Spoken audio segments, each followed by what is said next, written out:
Assalamualaikum warahmatullahi wabarakatuh. Salam olahraga. Perkenalkan, nama saya Utami Dayati, NIM 61014200039 dari kelas PJKA. Di sini saya akan mempraktikkan video tentang penanganan cedera fraktur tibia, fibula, dan femur. Untuk selengkapnya, mari simak video berikut ini. Sebelum memasuki cara penanganan cedera fraktur, saya akan menjelaskan apa itu fraktur. Fraktur disebut juga dengan patah tulang, dan fraktur sendiri digolongkan menjadi dua, yaitu fraktur tertutup dan fraktur terbuka. Pada fraktur tertutup, tulang yang patah tidak sampai keluar melewati kulit, sedangkan pada fraktur terbuka, sebagian atau keseluruhan tulang yang patah terlihat menembus kulit atau ada bagian luka sobek di daerah lokasi patah tulang. Selanjutnya, apa penyebab patah tulang?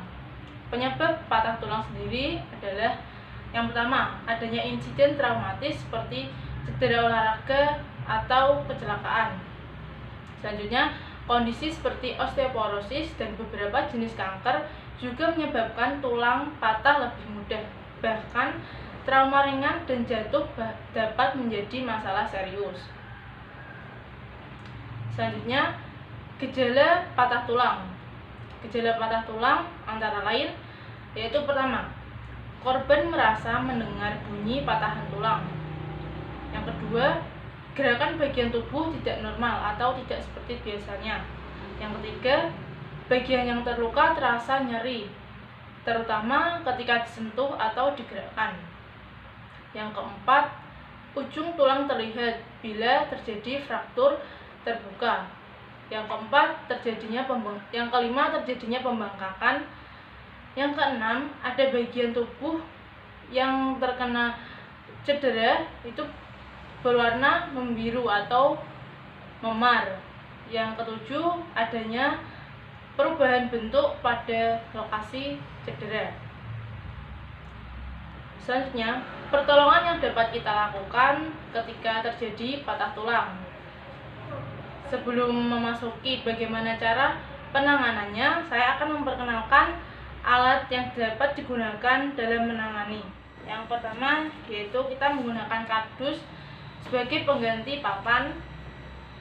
Yang kedua, kita menggunakan kaos kaki sebagai pengikat. Selanjutnya, kita menggunakan kain sebagai pembungkus luka. Pertolongan pertama yang dapat kita lakukan ketika terjadi patah tulang antara lain berusaha tetap tenang dan jangan panik. Kemudian jangan coba untuk mengembalikan posisi tulang, terutama ketika tulang terlihat keluar.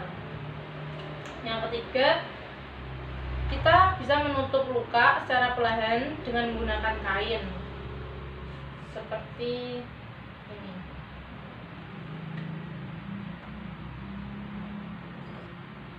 Yang perlu diingat yaitu kita harus berhati-hati.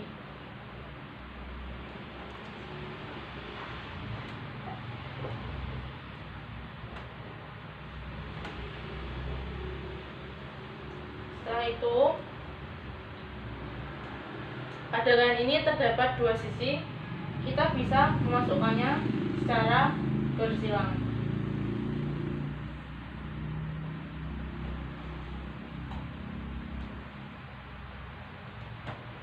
Dan kita bisa mengikatnya dengan kain.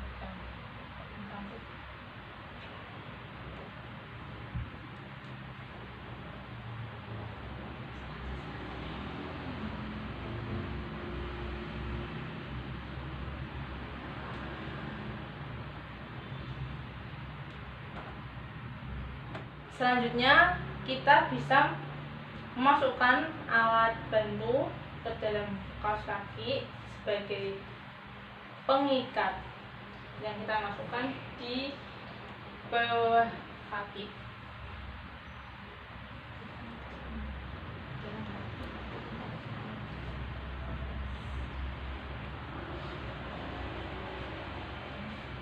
Kita lakukan juga di bagian bawah kaki.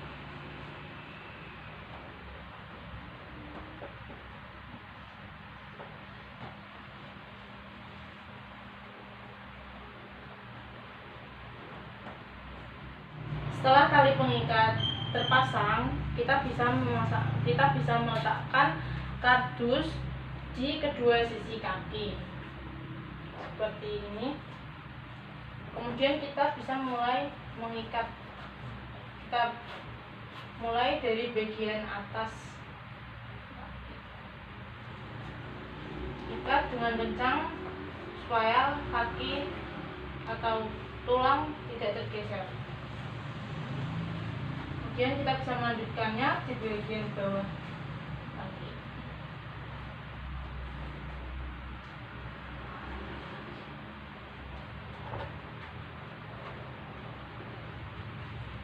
Setelah terpasang seperti ini, kita bisa menghubungi tim medis atau kita bisa membawa korban ke rumah sakit untuk mendapat pertolongan lebih lanjut.